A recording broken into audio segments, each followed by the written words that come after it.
Pelantikan Timbalan Perdana Menteri kukuhkan Kerajaan Perikatan Nasional.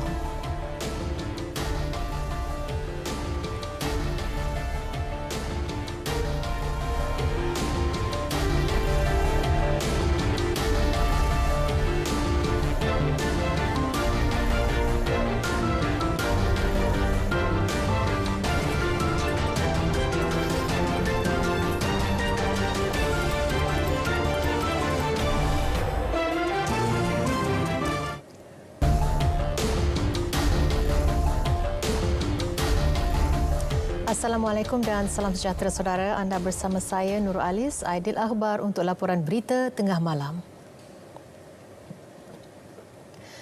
Kerajaan setuju secara dasar untuk lepaskan sebahagian pinjaman peneroka Felda berjumlah 8.3 bilion ringgit melalui inisiatif pelarasan pinjaman peneroka secara bersyarat. Menurut Perdana Menteri Tan Sri Muhyiddin Yassin, menerusi inisiatif itu, beban pinjaman akan berkurangan dengan purata 80% untuk setiap peneroka. Ia akan memberi manfaat kepada lebih 92,000 peneroka atau 82% daripada keseluruhan 112,638 warganya. Untuk Felda kembali bangun setanding dengan syarikat perdagangan terkemuka dunia, pihak kerajaan telah mengenal pasti salah satu isu yang mampu merencatkan visi tersebut, iaitu isu hutang yang membelenggu Felda dan warga pewaris para peneroka semenjak sekian lama.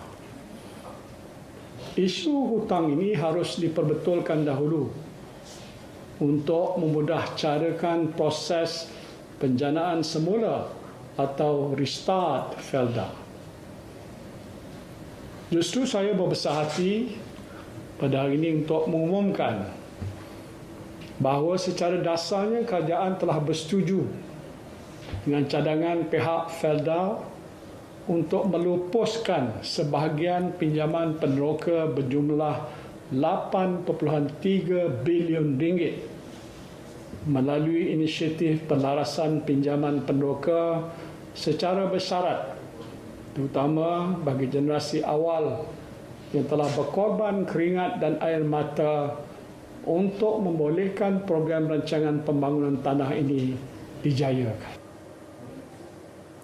Perkara itu diumumkan dalam ucapan sempena pelancaran Hari Peneroka Felda 2021 yang diadakan secara maya. Beliau berharap inisiatif tersebut akan menjadikan warga peneroka lebih komited dalam memikul tanggungjawab bagi meningkatkan produktiviti seterusnya menjamin kelestarian Felda. Datuk Seri Ismail Sabri Yaakob dilantik sebagai Timbalan Perdana Menteri berkuat kuasa serta-merta. Beliau juga kekal memegang portfolio Menteri Pertahanan. Pelantikan yang dibuat Perdana Menteri Tan Sri Muhyiddin Yassin itu diumumkan menerusi satu kenyataan yang dikeluarkan Pejabat Perdana Menteri. Kenyataan itu turut mengumumkan pelantikan Datuk Seri Hishamuddin Tun Hussein sebagai Menteri Kanan yang mengetuai kluster keselamatan, berkuat kuasa serta-merta dan mengekalkan portfolio sebagai Menteri Luar. Kedua-dua pelantikan berkenaan telah disembah maklum kepada Yang di-Pertuan Agong Al-Sultan Abdullah Riayatuddin Al-Mustafa Billah Shah. Pelantikan Datuk Seri Ismail Sabri sebagai Timbalan Perdana Menteri akan dapat membantu Perdana Menteri menguruskan pentadbiran negara dan memenuhi keperluan rakyat dalam keadaan negara sedang menghadapi krisis kesihatan dan ekonomi. Pelantikan Datuk Seri Hishamuddin sebagai Menteri Kanan pula akan membantu Perdana Menteri dalam pelaksanaan Pelan Pemulihan Negara. Pelantikan itu juga diharap akan dapat meningkatkan lagi keupayaan Kerajaan Perikatan Nasional PN khususnya dalam menghadapi pandemik COVID-19. Selain itu, ia diharap dapat memperkuatkan lagi perpaduan dalam kalangan parti-parti yang membentuk kerajaan serta memperkukuh kerajaan PN dengan tadbir urus yang telus, bebas rasuah dan berintegriti. Pejabat Perdana Menteri mengucapkan setinggi-tinggi tahniah kepada Datuk Seri Ismail Sabri dan Datuk Seri Hishamuddin atas pelantikan itu. Sementara itu, MCA mengalu-alukan dan menyokong pelantikan Datuk Seri Ismail Sabri Yaakob sebagai Timbalan Perdana Menteri dan Datuk Seri Hishamuddin Tun Hussein sebagai Menteri Kanan yang mengetuai kluster keselamatan. Datuk Seri Ismail Sabri dan Datuk Seri Hishamuddin merupakan pemimpin yang berpengalaman luas. MCA yakin kedua-dua pemimpin dapat memberi sumbangan yang memberi manfaat kepada rakyat dan negara. Parti Bersatu Sabah juga menyokong penuh pelantikan Timbalan Perdana Menteri Datuk Seri Ismail Sabri dan Menteri Kanan Datuk Seri Hishamuddin Tun Hussein. Presiden PBS Datuk Seri Dr. Maximus Ongkili mengucap tahniah kepada Perdana Menteri Tan Sri Muhyiddin Yassin atas rombakan kecil itu sambil menambah ia akan memperkukuhkan lagi barisan kabinet dan kerajaan Perikatan Nasional. Sementara itu SAPP menyokong penuh pelantikan Datuk Seri Ismail Sabri sebagai Timbalan Perdana Menteri dan pelantikan Datuk Seri Hishamuddin Tun Hussein sebagai Menteri Kanan. Presiden SAPP Datuk Yong Tek Lee menyatakan pelantikan tersebut mengukuhkan lagi kerajaan yang dipimpin PN untuk memberi tumpuan kepada rancangan pemulihan negara.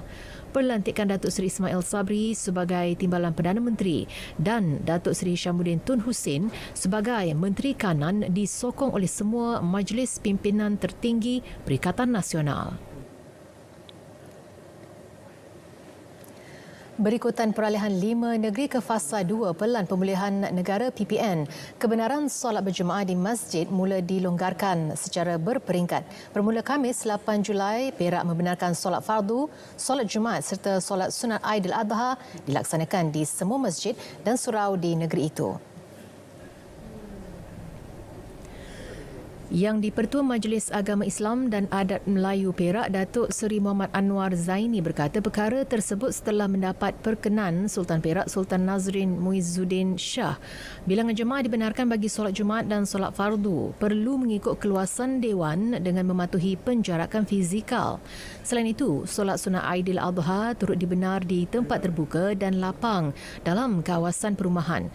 Namun, ianya perlu dimaklumkan kepada balai atau punduk polis terdekat sekurang-kurangnya 3 hari sebelum perayaan. Sementara itu, semua aktiviti keagamaan tidak dibenarkan dalam kawasan PKPD. Dakwaan Hospital Sultan Abdul Halim HSAH Sungai Petani ditutup adalah tidak benar. Sebaliknya, hanya wad tertentu saja ditutup untuk proses sanitasi manakala bahagian perkhidmatan kecemasan beroperasi seperti biasa. Bagaimanapun, bagi pesakit yang perlu melakukan rawatan susulan di klinik pakar, tarikh temujanji dan jadual akan disusun semula.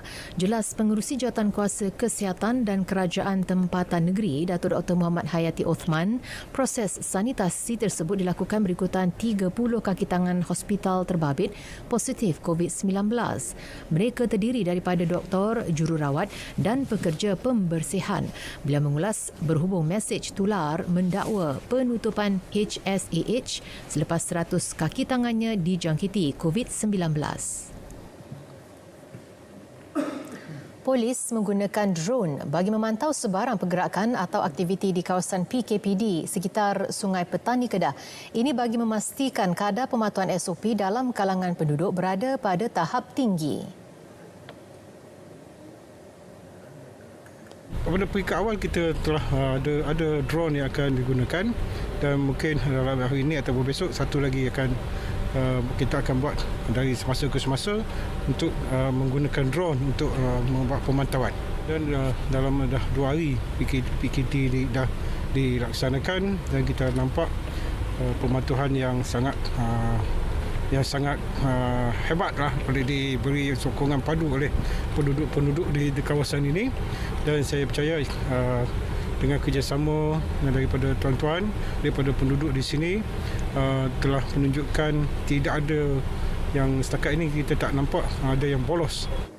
Beliau ditemui pada operasi sekatan jalan raya berhampiran Taman Bandar Baharu, Sungai Lalang. 13 laluan alternatif termasuk lorong tikus telah ditutup bagi memastikan tiada pergerakan keluar masuk sepanjang tempoh PKPD. 300 spek barangan keperluan asas diagihkan kepada golongan memerlukan di Johor Bahru menerusi Ops Bantu. Operasi dilancarkan Kementerian Dalam Negeri dengan kerjasama pihak polis bagi membantu meringankan beban penduduk terjejas akibat pandemik COVID-19.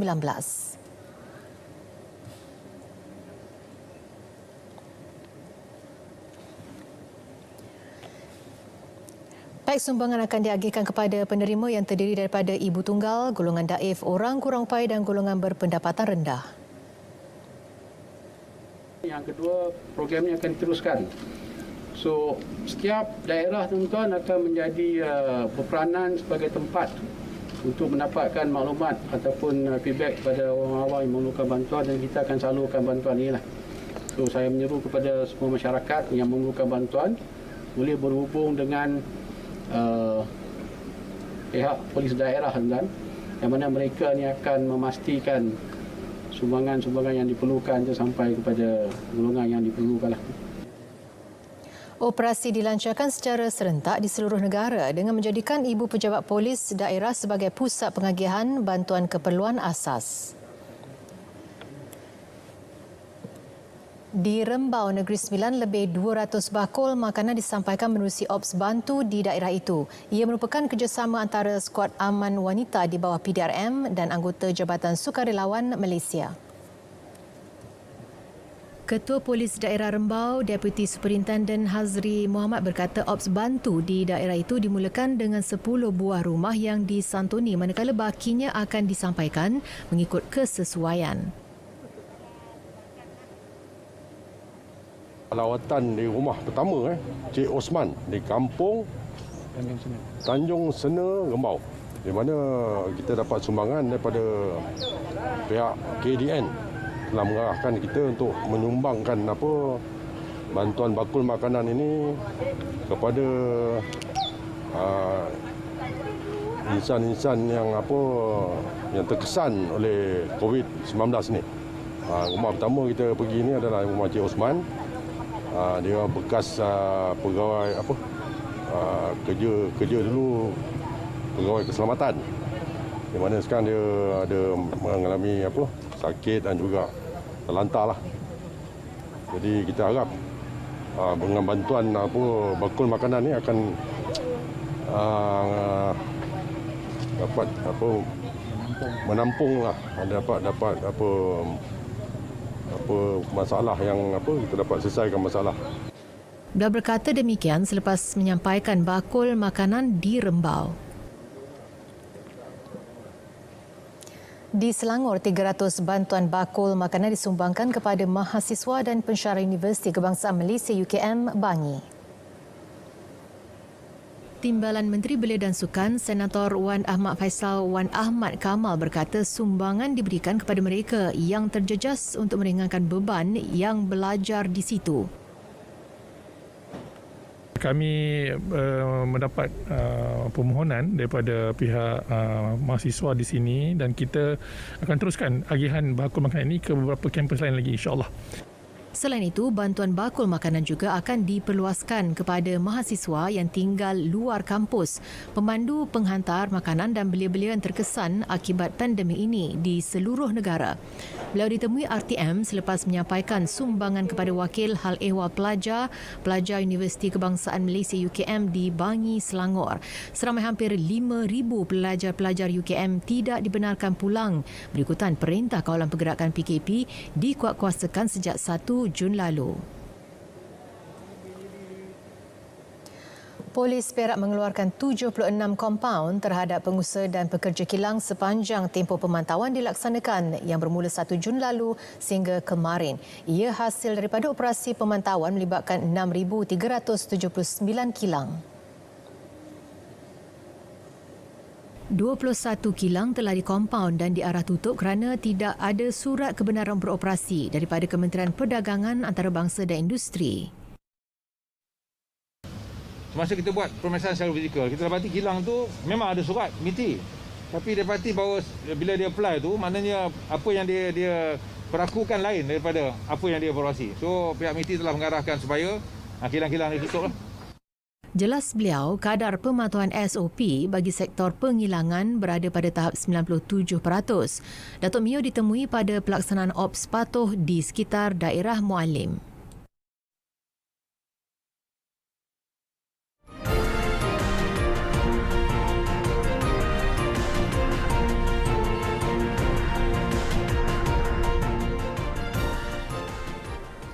Kita beralih ke luar negara. 28 penumpang dan kru pesawat Rusia yang terhempas di Laut Okhotsk dipercayai terkorban.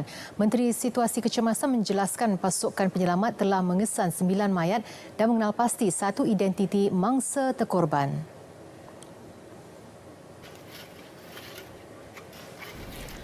Pasukan berkenaan mengalami kesukaran menjalankan operasi apabila terpaksa berdepan fenomena angin taufan dan kabus tebal. Pesawat AN-26 itu dilaporkan terputus hubungan 10 minit sebelum mendarat dan hilang dari radar dalam cubaan ia melengkapkan pendaratan. Menurut sumber Interfax, jarak penglihatan terhad menyebabkan pengendali pesawat itu terbang berhampiran tebing dan akhirnya terhempas. Pesawat itu membawa 22 penumpang dan 4 kru. Antara penumpang pesawat itu termasuk 4 pegawai pentadbiran tempatan dan Ketua Bandar Palana Olga Mokhriova.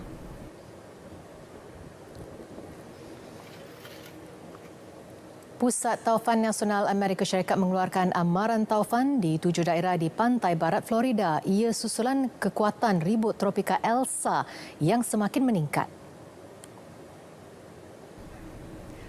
Daerah terlibat adalah Dixie, Levy, Citrus, Hernando, Hillsborough, Pasco dan Pinellas. Perkara itu dimaklumkan Gubernur Florida dalam sidang media khas perkembangan terkini ribut tersebut beberapa jam lalu. Jelas Ron DeSantis, 28 daerah pula menerima amaran ribut tropika. Sehingga kini, perintah darurat dikeluarkan di 33 daerah. Kira-kira 1,500 penduduk di Florida terputus bekalan elektrik disebabkan ribut tropika Elsa yang semakin menghampiri negeri itu. Ia membawa angin kencang sekuat 95 km sejam ketika ini. Masih di Florida, angin kencang dan hujan lebat disebabkan ribut tropika Elsa yang menghampiri negeri itu menyukarkan pasukan penyelamat meneruskan misi pencarian mangsa runtuhan kondominium Champlain Towers, South Miami. Setakat semalam, 8 lagi mangsa ditemukan menjadikan angka korban terkini 36 orang. Bagaimanapun lebih 100 penghuni yang mungkin berada dalam bangunan ketika ia runtuh masih hilang. Jumlah itu dijangka berubah sebaik pasukan menyiasat berjaya mengesahkan angka sebenar penduduk di kondominium tepi pantai itu. Champlain Towers South, bangunan 13 tingkat yang mempunyai 130 unit kediaman, runtuh pada tengah malam 24 Jun lalu. Sebahagian struktur bangunan yang tinggal dirobohkan Ahad lalu kerana tidak stabil dan berbahaya.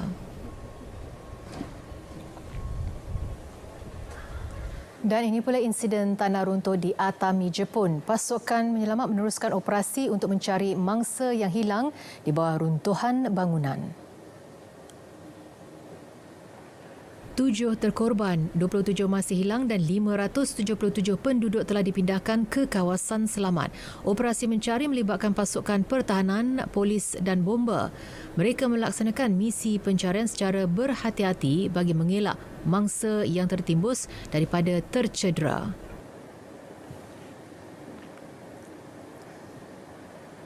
Perintah berkurung selama 2 minggu disebabkan COVID-19 di bandar terbesar Australia, Sydney, akan dilanjutkan lagi seminggu. Ia bagi memastikan usaha membendung penularan virus varian Delta yang sangat mudah berjangkit mencapai sasaran.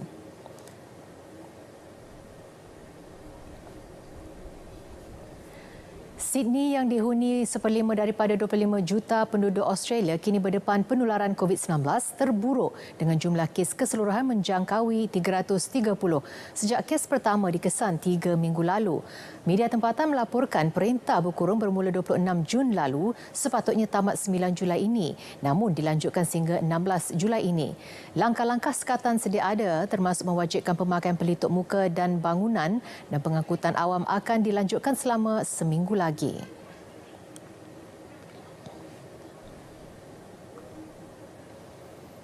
Dunia masih berdepan risiko tinggi ancaman varian Delta yang lebih berbahaya dan mudah menular. Semua negara berdepan cabaran besar dalam mengekang penularan jangkitan tersebut yang hampir melumpuhkan sistem kesihatan awam.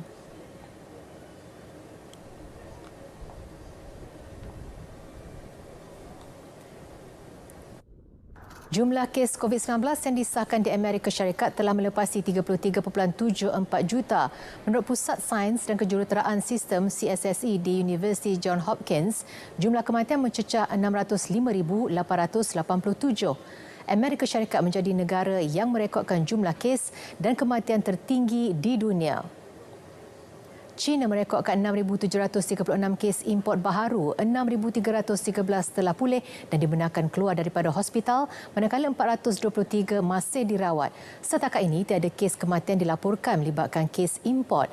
Negara Tembok Besar itu mencatatkan lebih 91,940 kes COVID-19. Di Bangladesh, anggota tentera bersama pasukan keselamatan trafik dan unit polis khas mula mengedarkan cecair pembasmi kuman percuma di jalan-jalan utama Dhaka. Ini sebagai langkah penting dalam memerangi penularan COVID-19 yang semakin meruncing. Menurut Kementerian Kesihatan, negara ASEAN Selatan itu merekodkan 163 kematian dan 11,525 jangkitan pada Selasa lalu. Sementara itu, Kerajaan Indonesia telah membina pusat pengedaran bekalan oksigen bagi tujuan perubatan di Bandar Jakarta.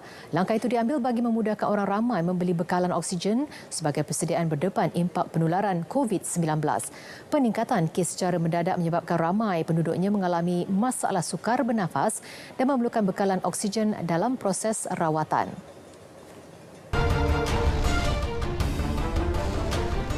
Berita tengah malam kita akhiri dengan segmen sukan. Olimpik Tokyo 2020.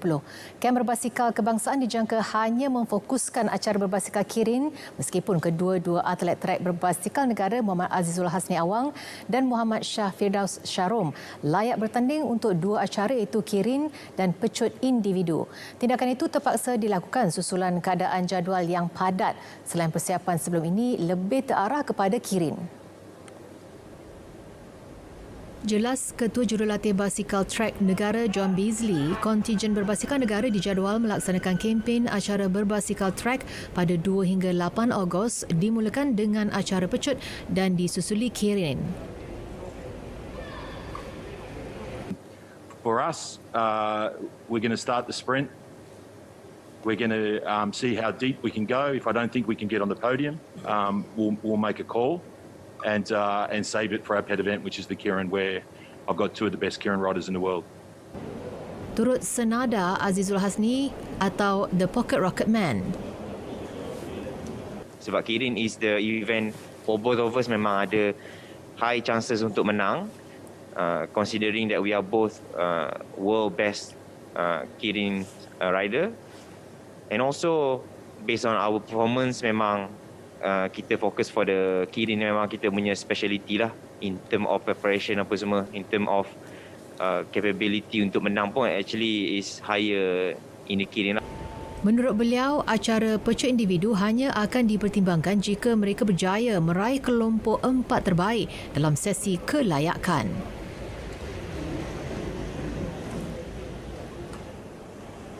Sementara itu, Azizul Hasni mengesahkan setelah menjalani latihan simulasi berdasarkan jadual pertandingan yang bakal berlangsung nanti. Training simulation yang kita ada last few weeks tu, kita replicate the race schedule tu. Kita cuba buat the same day lah, in the 5 days of racing tu kita replicate, kita buat exactly the same. Waktu kita competition gitu, kita ikut, kita start pukul 1 o'clock, we start the race, kita start pukul 1, kita race pukul apa, exactly the same. Waktu perlombaan tu kita ikut. Simulasi boleh membantu mereka menyesuaikan diri dengan keadaan dan jadual pertandingan yang padat. Kejohanan Piala Tun Abdul Razak 2021 bakal berlangsung 10 hingga 20 November. Manakala TNB Liga Hoki Remaja Malaysia TNB MJHL 2021 pula akan diadakan 26 November ini hingga 2 Januari depan. Perkara itu di Muktamad Konfederasi Hoki Malaysia KHM menerusi jawatankuasa pertandingannya antara diberi penekanan pematuhan prosedur operasi standard SOP. Kita akan membuat perbincangan pada 25 hari bulan 7 ni untuk secara lanjut dan juga secara terperinci keadaan yang kita, mana venue yang patut, apa SOP yang perlu kita ambil, apa langkah-langkah yang baik untuk semua pihak. Kerana ini membabitkan banyak pelajar sekolah remaja-remaja yang sepatutnya dulu kita anjurkan 19 tahun ke bawah, tapi kali ini 21 tahun, tapi ada lagi cadangan yang mungkin umur itu akan kita increase sikit. Penganjuran TNB MJHL 2021 akan menyaksikan 2 division dipertandingkan bagi kategori lelaki sementara wanita kekal dengan 1 division.